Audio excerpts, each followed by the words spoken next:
Welcome to the Skeptic Zone, the podcast from Australia for science and reason.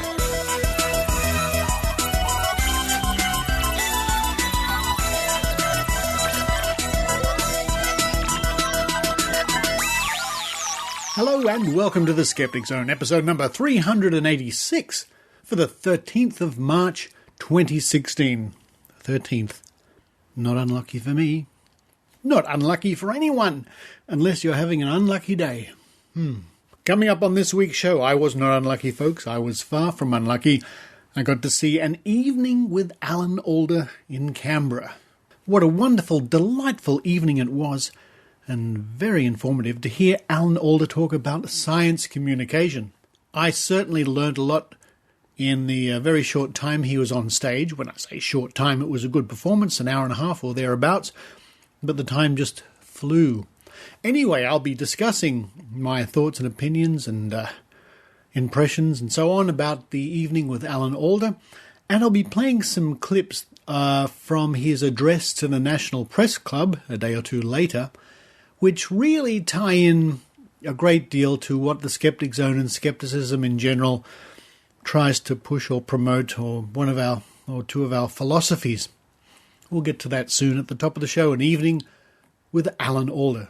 After that, it's another clip from our friends at the Good Thinking Society in the UK. Michael Marshall and his crew investigate the infamous faith healer Peter Popoff, who you may well remember was the man that James Randi caught out in the 80s, many years ago, as he was using a hidden earpiece to receive divine messages backstage from his wife. Good Thinking investigates faith healer Peter Popoff. He's turned up again like a bad penny. After that, it's a brief report from me. I went along to Psychic Sunday today in the suburb of Fairfield. A little psychic expo, psychic fair put on. It was quite interesting to go there. I'm glad I did. And you'll hear my little report a little later on in the show. Then to round off the show, I'm going to be reading a piece featured on the Australian Skeptics website, www.skeptics.com.au, about chiropractic, entitled Chiro Board Says Toe the Line, or Else. Yes, it seems the Chiropractic Board in Australia here are cracking down. Get it? Cracking down on these claims, some of the bizarre claims of chiropractors, including things like treating colic and anti-vaccination advice and so on and so forth. More about that right at the end of the show as I read a piece by the editor of the Skeptic Magazine, Tim Mendham. And if you're not a subscriber to the Skeptic Magazine from Australian Skeptics, I encourage you to be one, do so. Just go to skeptics.com.au and click the links to become a subscriber to the magazine. And I'm quite chuffed that if you go there, you can read one of the feature articles from the current issue of the Skeptic Magazine, written by yours truly and our good friend Dr. Chrissy Wilson, an analysis of a reading or a series of readings given by psychic Lisa Williams, the UK psychic. You can read that whole report free. You can download that free at skeptics.com.au. But now it's time for me to run downstairs and just pour myself a very large glass of dry ginger ale with lots of ice to try and cool down. As Australian listeners will know, the heat wave continues.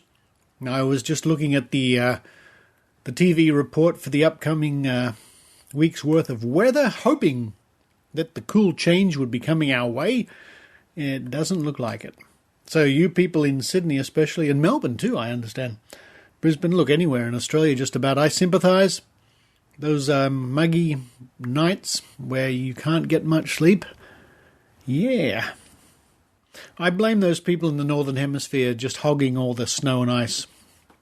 Terrible. Anyway, where was I? Oh, yes. I'm going to run downstairs, have that nice cool glass of ginger ale with lots of ice. While I'm doing that, I hope you enjoy the Skeptic Zone.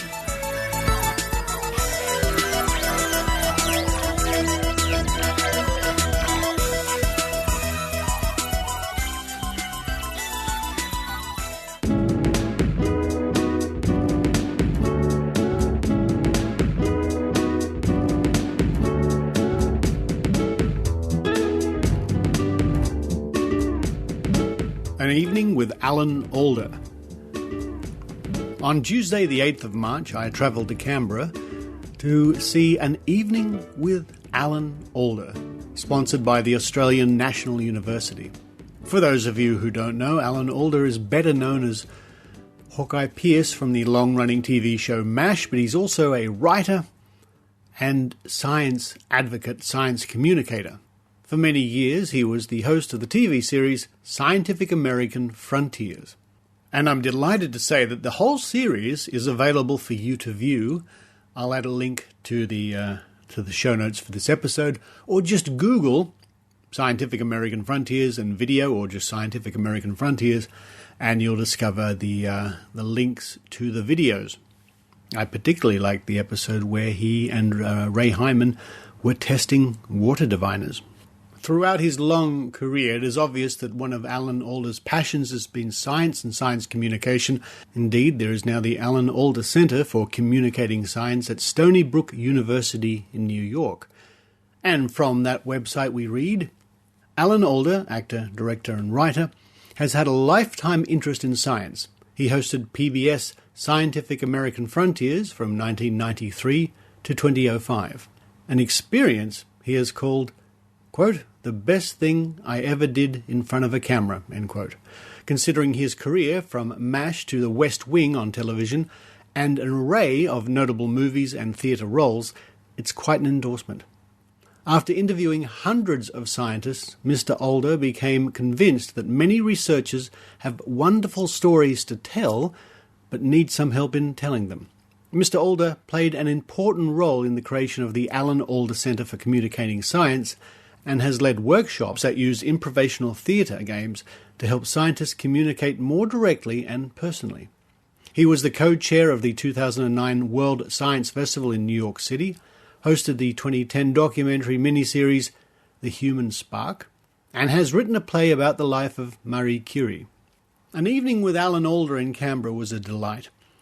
Alan Alda spent the better part of an hour just talking to us about his ideas and philosophy and pointers and tips on how we can better communicate science. Had wonderful live demonstrations with members of the audience to help present his points, and then took questions for about half an hour. Now, it would be wrong of me to try and go over what he did in any detail. That's his act, and I don't want to step on that. But just a few days later, Alan Alda appeared at the National Press Club in Canberra, and a talk which was broadcast live to the nation and is available online. And again, I'll add the links to the show notes. But I'll play a couple of clips from his address to the National Press Club, which help illustrate some of the points that he was making in his live stage appearance. So here's the first clip with Alan Alda answering a question at the National Press Club. Emma MacDonald from the Canberra Times. I wanted to congratulate you on being the first speaker that I've seen, and I've seen hundreds of them, who's got up to the podium and just spoken without the carefully scripted notes. Usually we see politicians and they very rarely divert from the script and they've got their sound bites all worked out. I know that you don't want to talk about politics, and I respect that, but do you think that politicians have a similar responsibility to the public as do scientists to communicate perhaps a little bit more openly, more honestly? Well, sure, and everybody has a responsibility to tell the truth. Do you have any hints? Should we be taking our pollies through some improv, and could you do it? What was the last thing? So, should we be taking our politicians through improv, and could you do it? That's funny. I didn't. You know, you do raise an interesting point that you raised, that I was thinking of from your question too, and both questions kind of touch on this. And I put it to you back to you as a question.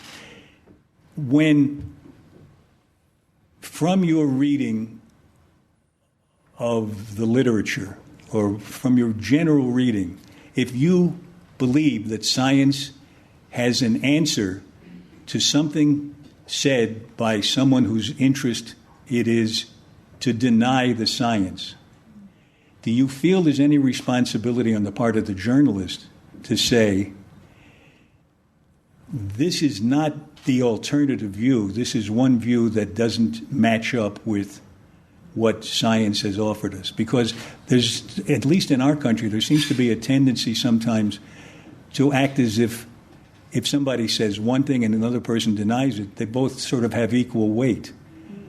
And we used to find that when I was political, I was trying to campaign for the Equal Rights Amendment, an amendment to our Constitution that would give equal status to men and women. That was the whole thing. There weren't any sub-clauses. That was very simple.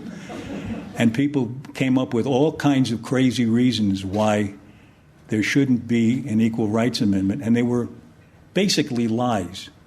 And they were often treated in the press as an alternative argument. But the question is, should you make a distinction? You know where I stand on that question. I'm saying it's my problem, not yours.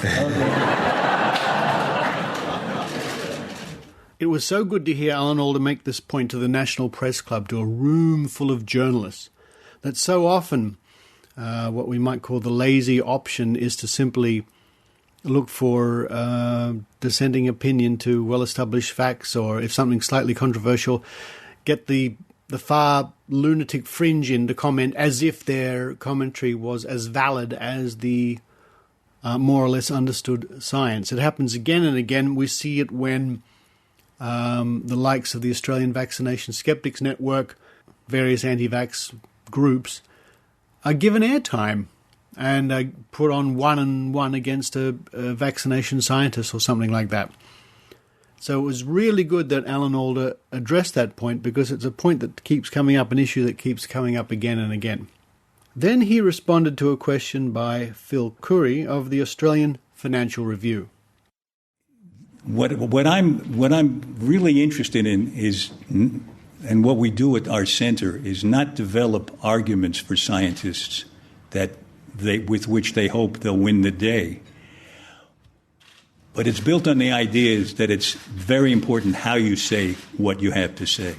We feel the scientific information and the proofs they have of their findings are really what they need to concentrate on. What we can help them concentrate on is how they present it. It's very, I think, one of the things that stands in the way of agreement on issues like climate change is a sense of familiarity. And the other problem of people believing that vaccinations are dangerous. Who do you hear the news from, and who do you trust? And the more we can help science become the place you go to for trusted news, more than it is now, where it used to be, then the better off we'll all be with getting information, because we know that it's coming from a trusted source. I would rather hear from a Nobel Prize winner about these issues than my Uncle Louis, who doesn't happen to be a Nobel Prize winner. Now, he touches on a very good point here, of course.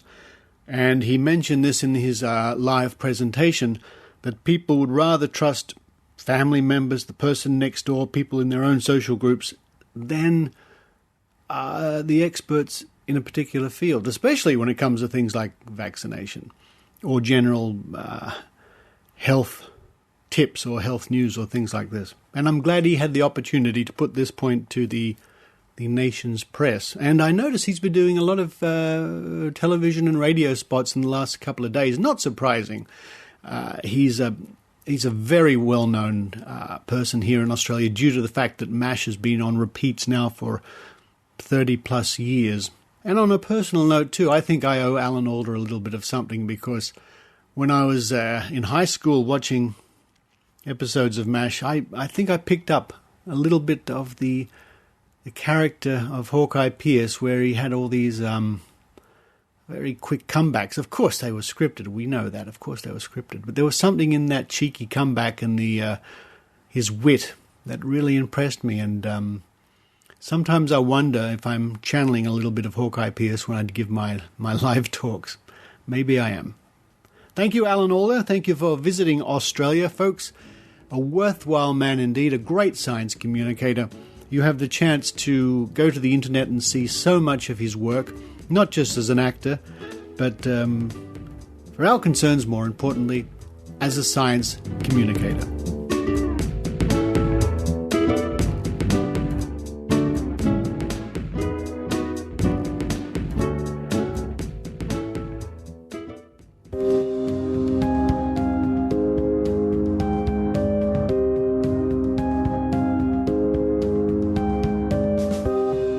Skeptics in the Pub, Secrets and Lies, the Psychology of Conspiracy Theories with Karen Douglas. Now that's on the 17th of March at 7:30, the Banshee Labyrinth at 29 to 35 Needry Street, Edinburgh, Scotland. Was 9/11 an inside job? Is climate change a hoax? Was Princess Diana murdered? Millions of people appear to think so, disbelieving official explanations for significant events in favour of alternative accounts that are often called conspiracy theories.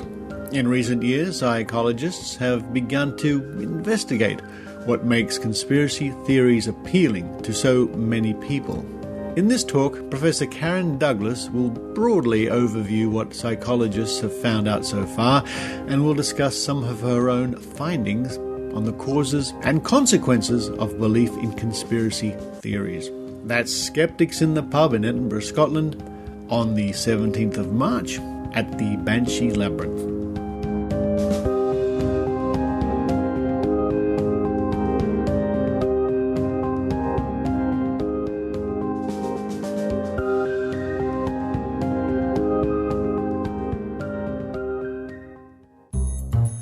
Good Thinking Society investigates faith healer Peter Popoff with Michael Marshall.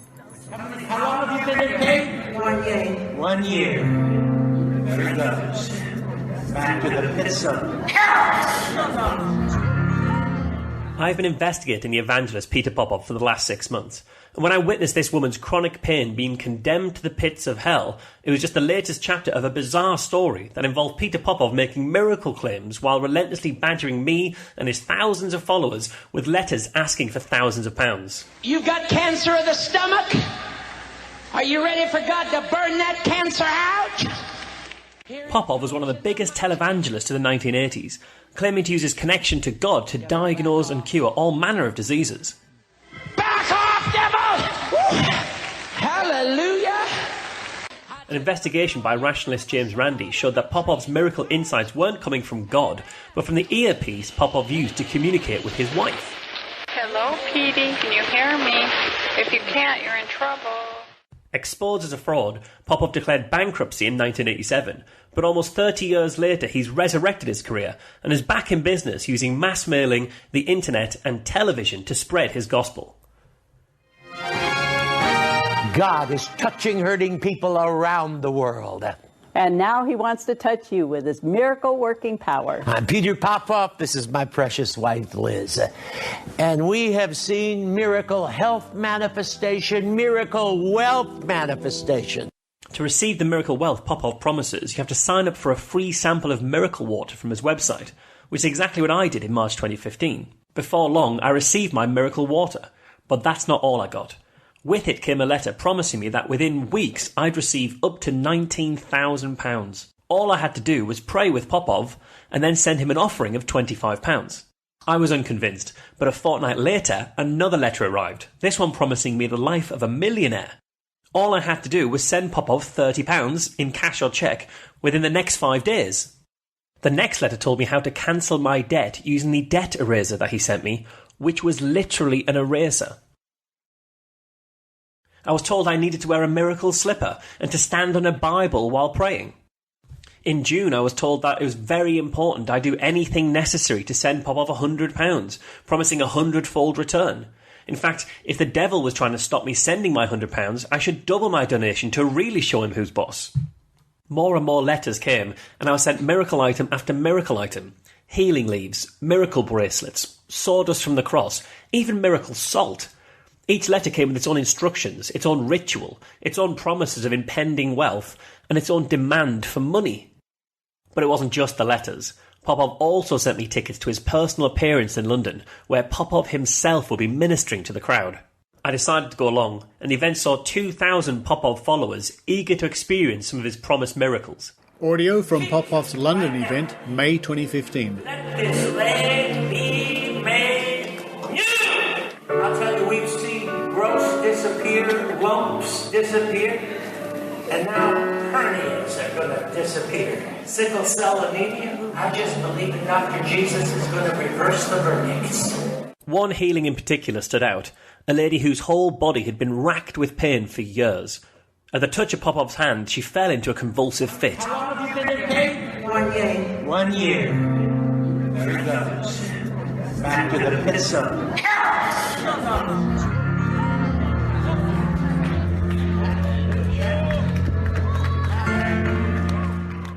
My colleague and I were astonished. We had witnessed the same woman earlier in the day when she was handing out pens and flyers. After her supposed healing was complete, she returned to her seat in the audience, but a few moments later she discreetly left her seat and didn't return. It seems possible that she was a plant from Popoff's team. 30 years after he was proven to be cheating, our investigation suggests Peter Popoff is making hundreds of thousands of pounds selling hope and miracles to thousands of vulnerable people. Does the abundant wealth he promises ever materialise? Does his divine healing ever cure anybody? Or are his followers left potentially mired in debt and ill health, while the good Reverend simply counts his profits? We've shared our findings with the City of London Police Action Fraud Team for further investigations. We'll be sure to keep you up to date on any development. Investigator Michael Marshall. Special thanks to Emma McClure. Music by Ben Sound. www.bensound.com.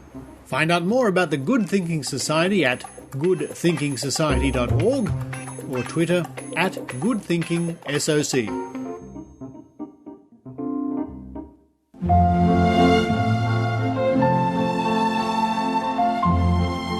Ein großes Hallo an alle deutschen Zuhörer des Skeptic Zone Podcasts. Wusstet ihr, dass es auch in Deutschland einen Skeptikerverband gibt? Für weitere Informationen über uns und das Skeptiker Magazin besucht www.gwup.org. Ich wiederhole, www.gwup.org und unsere offiziellen Facebook, Twitter und Google Plus Seiten.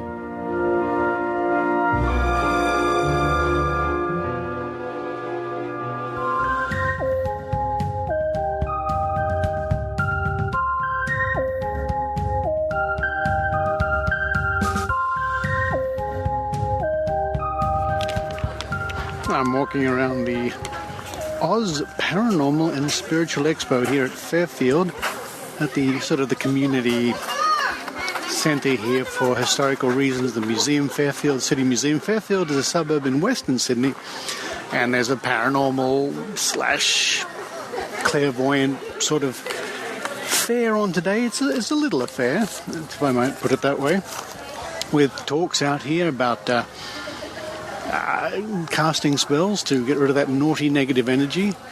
And I just attended a talk on tarot, and wandering around the old buildings here. It's very well done, actually. There's lots of historical buildings, an old classroom, sort of like something I almost remember, old historical interests. And the psychics have set themselves up in various historical little buildings here, and they got their banners outside, and gives you the chance to wander by and enjoy the historical exhibitions, bits and pieces. And you can't help but sort of, overhear some of the readings as they're in progress. And it's just, I shouldn't be amazed or astonished, but sometimes I am, about how pedestrian and predictable and out of the cold reading books they are, or not even that quality. From what I've accidentally overheard, so to speak, wandering around, it's normally the same thing again and again and again. Psychics asking sitters questions. Who was, when was, what does this mean, etc., etc. and then they get an answer or not, as I just heard, a lot of blanks, and they carry on. So the talent, the skill, the education required to be, what I dare say, to be a successful reader, tarot, whatever the case may be, is pretty minimal, because people will simply sit there and lap it up because they want to, they've paid for it, they expect it to be true. They certainly have no grounding in, the basics of cold reading, for example. So that's quite interesting. So we have, how many? One? I'm just coming over to the booking area where you can book to have your reading. And I see we've got 1, 2, 3, 4, 5, 6, 7, 8. 8 psychics on today. And I'm just looking at the names. No, I can't say. Can't say that I've heard of them. The charge at the moment is between $20 to $30 for 15 minutes. $20 to $30 for 15 minutes. But apart from that, it's good to come to these little events. I just sat through the half-hour talk on tarot. And I'm really glad I did, because a new idea struck me, which I'm going to be working on, thinking it's, something to do along the lines of psychology, and which interests me greatly, the psychology of all this, about how people in the audience were lapping it up and why they were lapping it up. I might take a little bit of time, but I'm certainly glad I came, because sometimes ideas, who knows, maybe they just drop out of the universe on a 7-year cycle. Or is it a 9-year cycle that we were being told about? Apparently when your cycles are done, you have to do it all again, which is another cycle. So as ever, my advice, listeners, if you have the chance to go to a Mind Body Wallet, Mind Body Spirit, Psychic, Expo, Day, talk, do it. Now, I can't tell you what to do when you get there. Some people like to strike up an argument. I never find that very, very productive, although I once had a very vocal argument with somebody selling fake suntan lotion, having had melanoma myself, you understand. But no, generally speaking, it's really worth it. You will learn something. And over the many years I've been doing this, it's certainly given me a very good understanding into many aspects of this whole paranormal realm.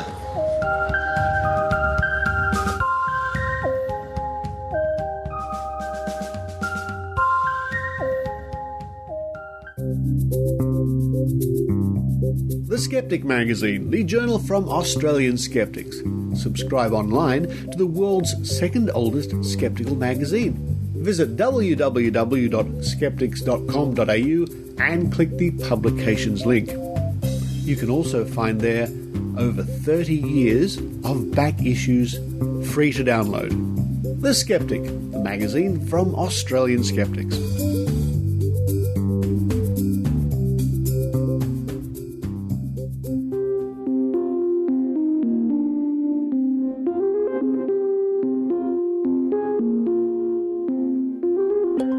As reported at www.skeptics.com.au on the 7th of March 2016 by Tim Mendham. Chiro Board says, toe the line or else. The Chiropractic Board of Australia, which regulates Australia's 5,000 chiropractors, has released a statement reinforcing that practitioners need to ensure their advertising complies with the requirements of the national law, or they risk prosecution and disciplinary action. Quote, the statement is squarely directed at practitioners who are not towing the line. Our position is unequivocal. False and misleading advertising is unacceptable, end quote, says Dr. Wayne Minter, AM, chair of the Chiropractic Board of Australia. Quote, chiropractors must ensure they are doing the right thing by their practice and in their advertising. They must adhere to the requirements of the law and the board's standards, codes and guidelines. There is no place for complacency. We are writing to all chiropractors in Australia to make sure they are aware of this statement released today," end quote, said Dr. Minter.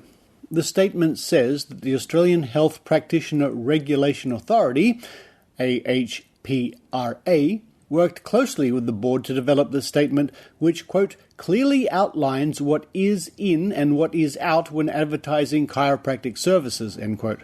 A supplementary statement gives advice on what cannot be promoted for various regulated health services, including vaccination and infant and child care. Both the CBA and the AHPRA have come under serious pressure of late to ensure that unsubstantiated claims from some chiropractors are investigated and, where necessary, action taken against those chiropractors. There have been suggestions that the CBA and possibly the board of the AHPRA should be dismissed for their lack of action in sanctioning unethical and unsubstantiated claims. Quote, "In Australia, we have a national regulatory scheme covering 14 registered professionals, including chiropractic, that has keeping the public safe as its main priority. Anyone advertising regulated health services needs to understand their obligations and make sure they comply," end quote, said AHPRA CEO Martin Fletcher. The statement says that, quote, "the Chiropractic Board of Australia commonly takes regulatory action against practitioners for breaches of national standards, including successfully prosecuting 2 cases in 2014 of individuals who were not registered chiropractors but were presenting themselves as being registered, imposing conditions on the registration of 14 chiropractors, issuing 10 cautions, and cancelling/suspending the regulation of 1 practitioner," end quote. While the statement touts these regulatory actions, their level of effectiveness and severity have been questioned.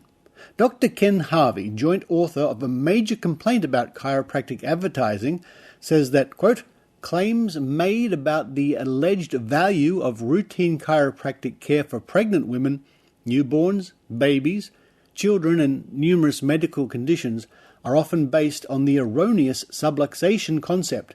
In addition, they clearly increase the practitioner's business and bank balance. It is my view that until such time as the board and the AHPRA penalise and publicise those practitioners for breaching Section 133 of the national law, little will change. Part 7 of the national law is available to prosecute advertising offences in the Magistrates' Court. Maximum penalties available for this statutory offence are $5,000 for an individual and $10,000 for a body corporate. Penalties available under Part 8 include cautions, accepting undertakings, placing conditions on the practitioner's registration or, for professional misconduct, referral to a tribunal with the power to impose additional penalties, including a fine of up to $30,000. Another advantage of Part 7 and 8 of the national law is that court and tribunal decisions about individual practitioners are published on the AHPRA website, end quote. CBA advice on advertising. In order to provide further clarity to both practitioners and the public, the board provides the following clear advice on advertising regulated health services. Inappropriate claims of benefit. Patients must be adequately informed when making health choices. Advertisers must ensure that any statement and claims made in relation to chiropractic care are not false, misleading, or deceptive, or create unreasonable expectation of beneficial treatment. The board is concerned about a number of practitioners who are making claims in advertising that there is a relationship between manual therapy, for example, manipulation, for spinal problems, and achieving general wellness or treating various organic diseases and infections, or that spinal problems may have a direct role in various organic diseases and infections. There is insufficient scientific evidence to support these claims. Of particular concern is the number of treatment claims in advertising relating to infants and children. Claims suggesting that manual manipulation for spinal problems can assist with general wellness and or benefit a variety of pediatric syndromes and organic conditions are not supported by satisfactory evidence. This includes claims relating to the development and behavioral disorders AAHD, autism spectrum disorders, asthma, infantile colic, bedwetting, ear infections, and digestive problems. Advertising claims that are contrary to high-level evidence are unacceptable. High-level evidence will usually take the form of meta-analysis, systematic reviews, or one or more high-quality and well-respected and acknowledged studies. The board devotes its September 2015 newsletter to providing information to practitioners on advertising-related matters and strongly encourages practitioners to review their advertising and ensure it complies with the requirements of the national law, or they risk prosecution and or disciplinary action. Anti-vaccination advice. Chiropractors should not display, promote, or provide materials, information or advice that is anti-vaccination in nature and should not make public comment discouraging vaccination. The Code of Conduct for Chiropractors notes that all chiropractors have a responsibility to promote the health of the community through disease prevention and control, education and, where relevant, screening. If patients request information about vaccination, they should be referred to an appropriately qualified health professional for advice. Care of pregnant patients. Chiropractors are not trained to apply direct treatment to an unborn child and should not deliver any treatment to an unborn child. Chiropractic care must not be represented or provided as treatment to the unborn child as an obstetric breech correction technique. And that comes to us from the Australian Skeptics website, www.skeptics.com.au, written by Tim Mendham, March 7th, 2016.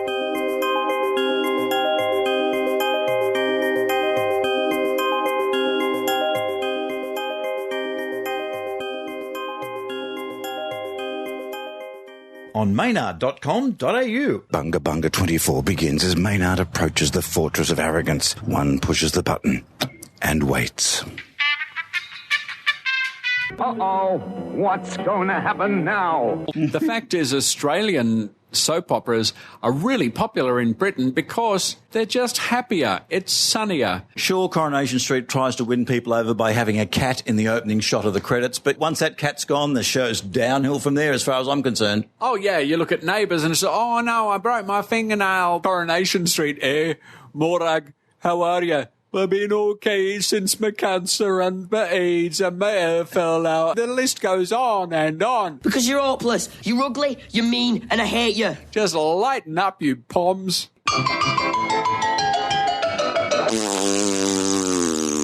Tim's historical hypotheticals. Tim, are you ready? I was born shortly before I was ready. The place? Russia. I like Russia. The time? 1916. Oh, no, here we go. It's going to get ugly. Tim, you are at the User-Pualot Palace, and you overhear people plotting to kill Rasputin. Tim, what do you do? Russia, 1916, looks like Rasputin's up for it. Rasputin pretended he was psychic. He pretended he was able to predict the future, and also he was having sex. I would have Rasputin killed on the spot, usually just get 100 cats, put him in a barrel and throw in the cats. Rasputin did not help anybody and led to the Russian aristocracy failing against the communist overlords because they were all looking in the wrong direction because of this stupid goofball. Were they communist cats from the Duna? Oh, yeah, I'd use little communist cats, little small, and of course they've all been to university and had some sort of degree, but strangely, even though they're old cats, they're still going to university, just doing one course, so they're allowed to remain university communists, one of the world's least useful social food groups. Oh, those Russians. Don't expect too much. Bunga, bunga, bunga. On Maynard.com.au.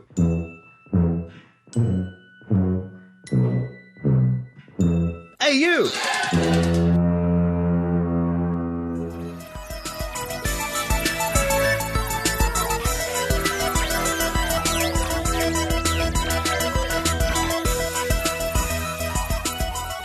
Thank you for listening to the Skeptic Zone. Now, I think next week I might have a report about chiropractor here in Australia who's been treating young babies. When I say young, I mean barely weeks old, and children.